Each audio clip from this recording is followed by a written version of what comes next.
अस्सलामुअलैकुम। उम्मीद है आप सब लोग खैरियत से होंगे।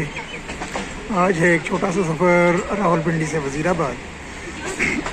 इस वीडियो में सिर्फ आप रावलपिंडी से डिपार्चर है ट्रेन का, वो एंजॉय करें। फुल व्लॉग इंशाल्लाह 1-2 दिन में आपके साथ शेयर करूँगा।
ये मेन लाइन पर डाइवर्ट हो गई है।